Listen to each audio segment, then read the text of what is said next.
Hello. ए मला मारायचा plan करते काय तू? आता बघ तुमची कशी वाट लावतो ते.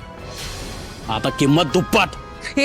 ए आवाज चढवायचा नाही, नाहीतर तुझ्या बोंबलण्याने तुझ्या घरच्याला कळायचं. आणि मी जर का अक्षराला सांगितलं तर तुला आत टाकायला मला येळ लागणार नाही. माझ्या शेपटीवर पाय द्यायचा नाही, कळलं? बर बोल, काय म्हणणं आहे तुझं? बोल. आता पैसे न्यायला मी स्वतः येणार, थेट सूर्यवंशी वाड्यावर. जर का काही घातपात केला तर तिथंच तुमचा पंचनामा करणार. अरे पण ठीक आहे, ये तू. हा ये.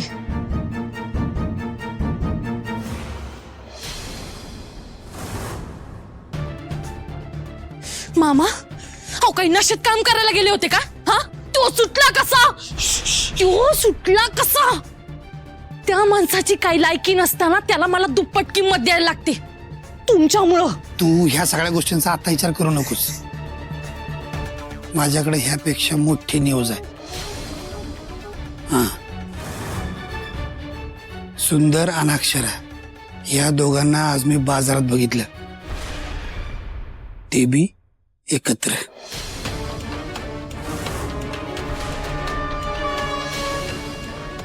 काय? ते दोघं एकत्र? ते डिवोर्सच्या वकिलाला भेटायला गेले होते असं तिने मला सांगितलं, पण मला काय हे पटलेलं नाही बघ. ह्यामागं नक्की काय कारण आहे ना, ते आपण शोधून काढणं गरजेचं आहे. मामा, त्यांना काही संशय आला नसेल ना? नक्की असं काय सांगता येत नाही भाऊ. आणि जर संशय आला असेल तर तो हुडकायचा कसा? कसं हुडकायचं?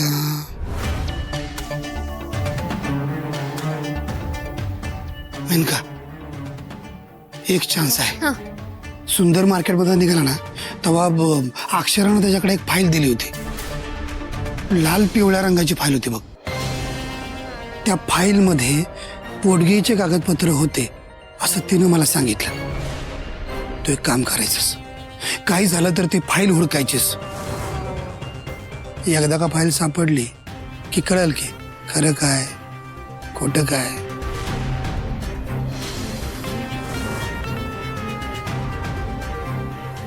मामा, तुम्ही म्हणताय तसं त्या फाईल मध्ये असेल तर काही टेन्शन नाही, पण जर का तसं नसेल तर नक्कीच काहीतरी गोलमाल आहे. उद्या सकाळी जाऊन त्याची अख्खी खोली उलती पालती करते. काही झालं तरी ती फाईल सापडायला पाहिजे.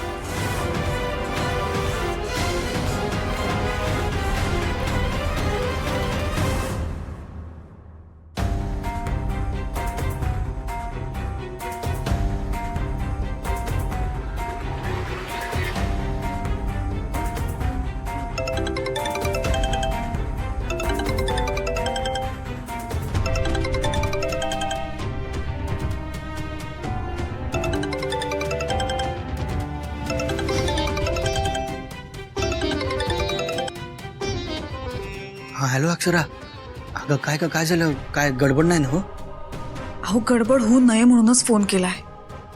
म्हणजे सकाळी आपल्याला मामांनी एकत्र बघितलंय तेव्हापासून डोक्यात राहिलंय माझ्या हे. आपल्या प्लॅनवर पाणी नाही फिरणार ना? अगं अक्षरा, नको काळजी करूस तू, आणि असली भीती बी मनात ठेवू नकोस. हा, आणि काय झालंच ना तर आपण घेऊ की सावरून.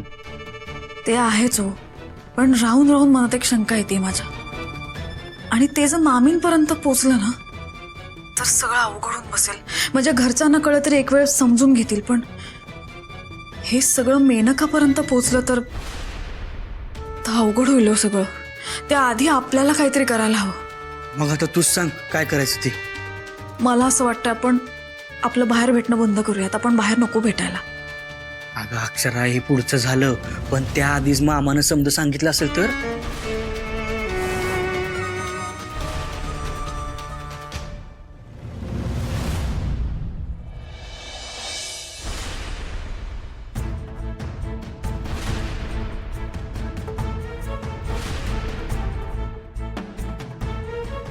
तू फक्त एकदा माझ्या पुढे येते मग बघ तुझी काय हालत करतो ती.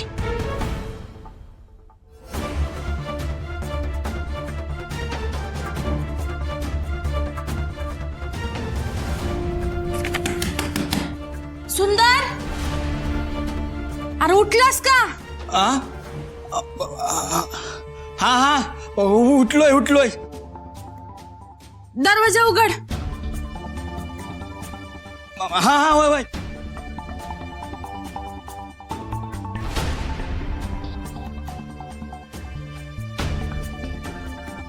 अरे किती वेळ लावायला लागला, उघड की. हा उघडतो.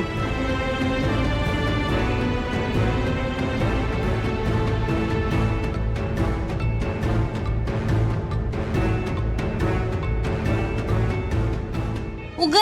हा वय.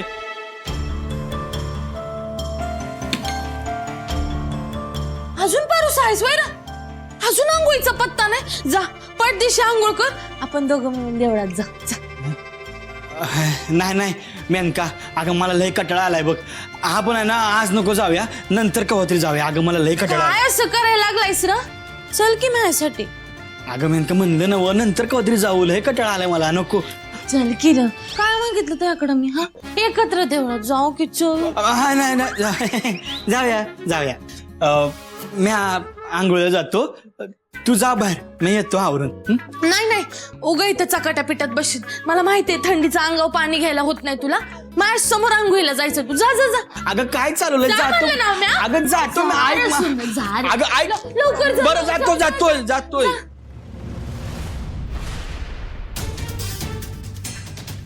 यशवंत मामा म्हणलं होतं लाल पिवळ्या रंगाची फाईल आहे, पडदिशी हुडकायला पाहिजे.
मेनका, हा,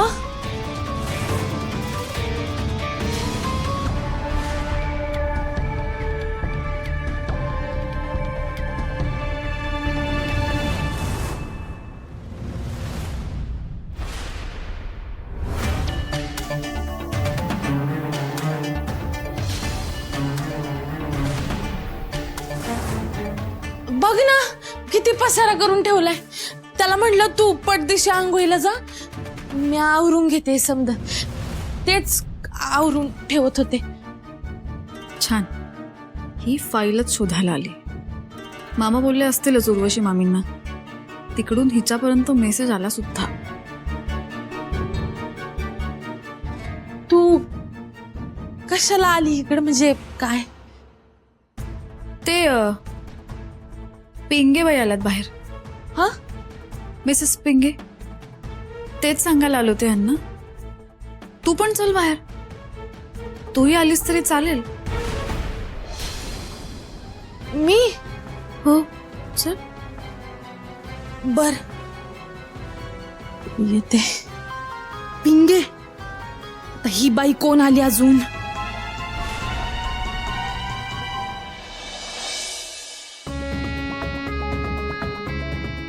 नमस्कार मॅडम. Hello madam. नमस्कार. नमस्कार. बसा ना, बसा. मी ओळख करून देते. या ॲडव्होकेट मिसेस पिंगे. आमची डिवोर्सची केस या हँडल करतात.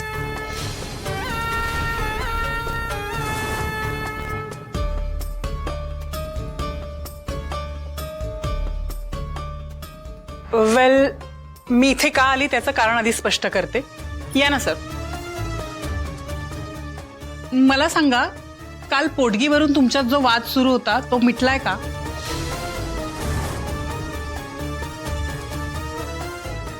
नाही म्हणजे तुमचं काय ठरलंय ते जर तुम्ही मला सांगितलं तर त्याप्रमाणे मी पुढची प्रोसिजर करून घेईन.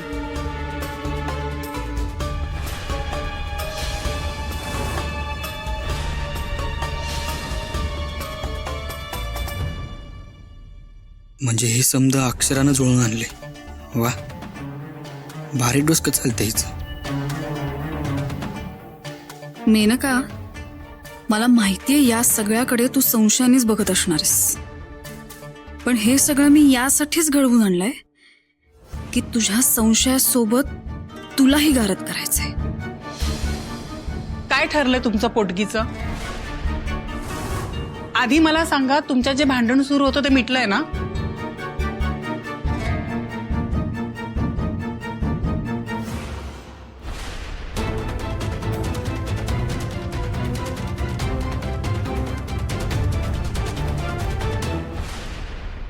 मी सांगते मॅडम, आजपर्यंत मी खूप स्वाभिमानाने जगत आले. कधी कोणाचे उपकार घेतले नाहीत. इथल्याच आउट हाऊसमध्ये राहून दिवस काढलेत, पण कुठल्याच गोष्टीवर कधीच हक्क दाखवला नाही. आजही माझ्या आईबाबांच्या फोटोसमोर मी ताठ मानेने जाऊ शकते. पण एक गोष्ट सांगायची, मला या पोटगीतला 1 रुपयाही नकोय.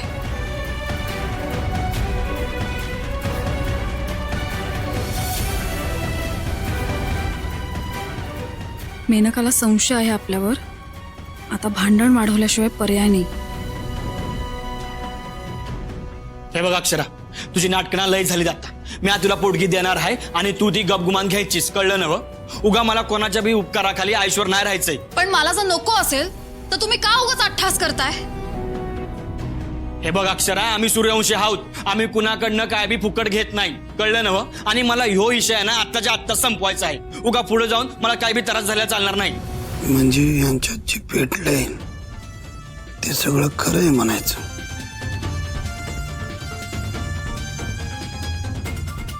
ऐका ना, म्हणजे इथे मला काय बोलायचं सुचतच नाहीये.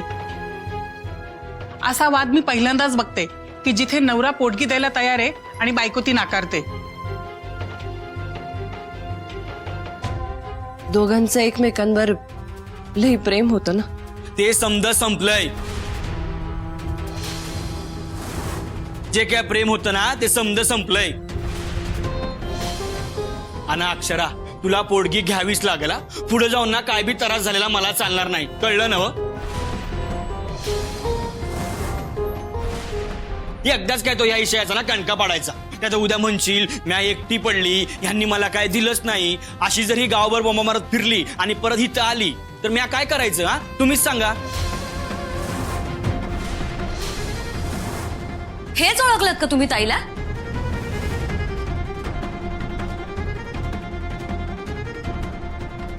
तिला हाव नाहीये पैशांची.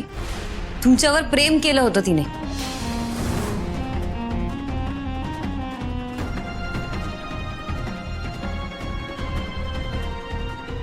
तिला नसेल पर तुला असली तर?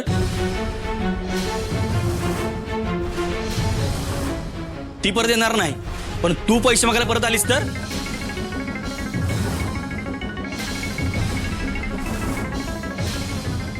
बास झालं. माझ्यापर्यंत होतं तोवर ठीक होतं. तिला उगाच मध्ये आणायचं नाही. तिला एक शब्दही बोलायला मी खपून घेणार नाही.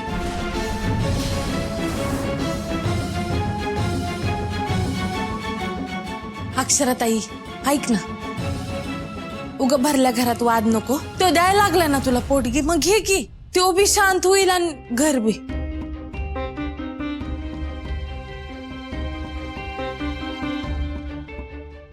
ठीक आहे. ह्या सगळ्यांनी तुम्हाला जर शांती मिळणार असेल ना, तर मी पोटगी स्वीकारायला तयार आहे.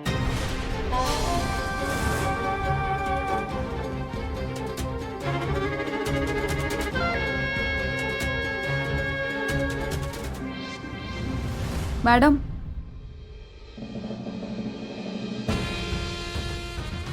Madam thank you. तुम्ही ऐन वेळेला येऊन मदत केलीत म्हणून हे सगळं नाटक वठवता आलं. खरंच थँक्यू. मॅडम, अहो तुम्ही असं थँक्यू म्हणून मला लाजवू नका. अहो खरं तर मीच तुम्हाला थँक्यू म्हणायला पाहिजे. तुमचे खरंच खूप उपकार आहेत माझ्यावर. अहो माझ्या मुलाची फक्त तुमच्यामुळे त्या खोट्या केसमधनं सुटका झाली. मॅडम तुम्ही नसतात ना तर त्याचं भविष्य खरंच संपलं असतं. फक्त कायद्याच्या चौकटीत न राहता माणुसकी म्हणून माझ्यासाठी जे काही केलंय ना ते खरंच खूप अनमोल आहे माझ्यासाठी. यापुढे कधी काही लागलं ना तर सांगा मॅडम, मी आहे. नक्की सांगेन. येते. मॅडम एक सांगू, सुंदर खरंच खूप प्रेम करता तुमच्यावर. त्यांच्या ते डोळ्यात दिसतं. ते जपा नेहमी. येते.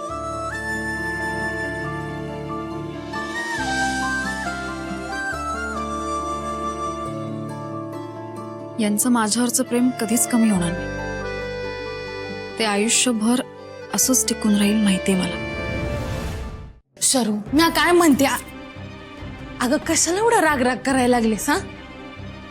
आणि तुला सांगू का, मला नाही वाटत सुंदरचं काही चुकलंय. आणि पैशाची गरज अगं पावला पावल्याला पडतीच की. तो देतोय म्हणतोय ना, मग घ्यायचे, त्याचं बी समाधान होईल. आणि हे बघ शरू, माणसं कायम सारखी राहत नाहीत. ती बदलतात, त्यांच्या भावना बदलतात. आपण फक्त आपली ओंजळ भरून घ्यायची. कळलं मला. आता त्याची वकिली करायला तू इथं थांबू नकोस. अगं मी काय म्हणते, जा का इथनं. बर जात, तू काळजी घे तुझी.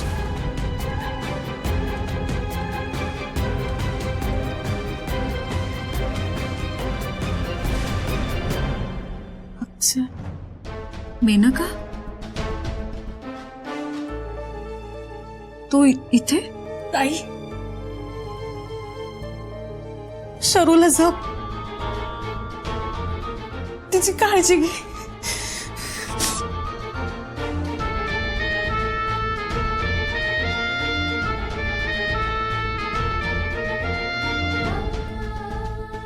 शरू, ऐक ना. काय गरज होती तुला पैसे घ्यायची? कशाला त्यांचे उपकार? आपण शांतपणे बोलूयात ना. मी तुला सगळं काही सांगू नकोस ग मला. मला अजिबात पटलेलं नाहीये.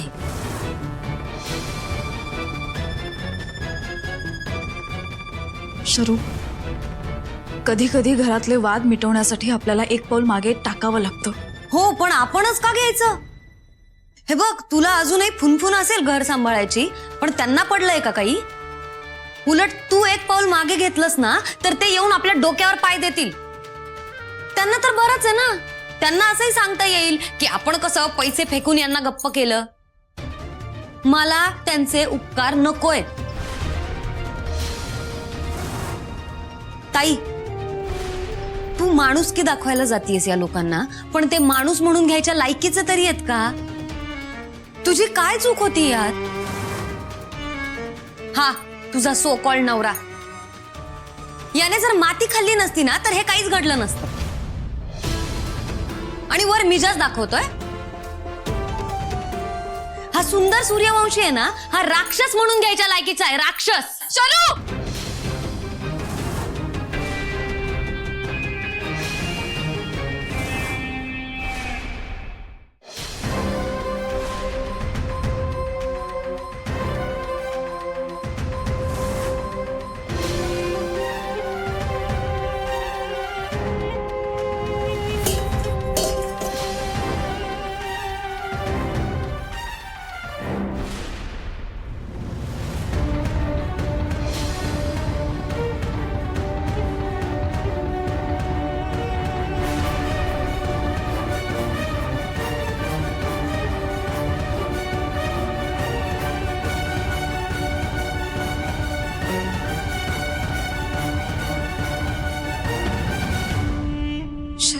ऐक ना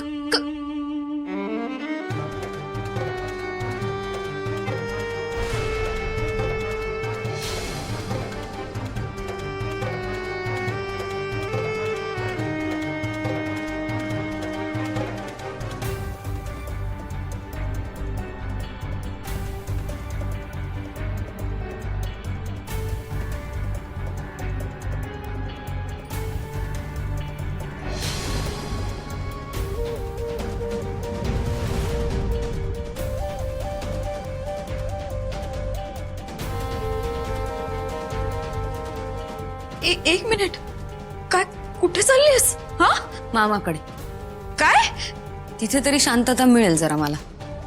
ऐक ना ग शरू जाऊ दे. शरू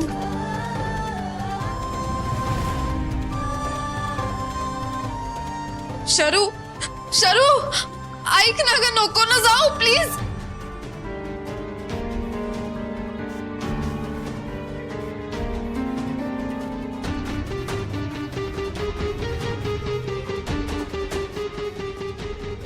मामा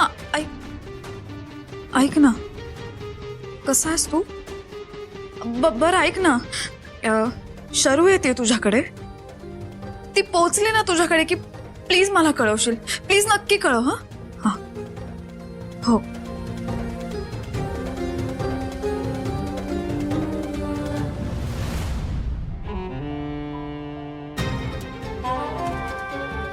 कसं सांगू शरू तुला तुझ्या इतकाच त्रास यांनाही होत असेल ग हे सगळं नाटक वठवताना काय हाल होत असेल यांचं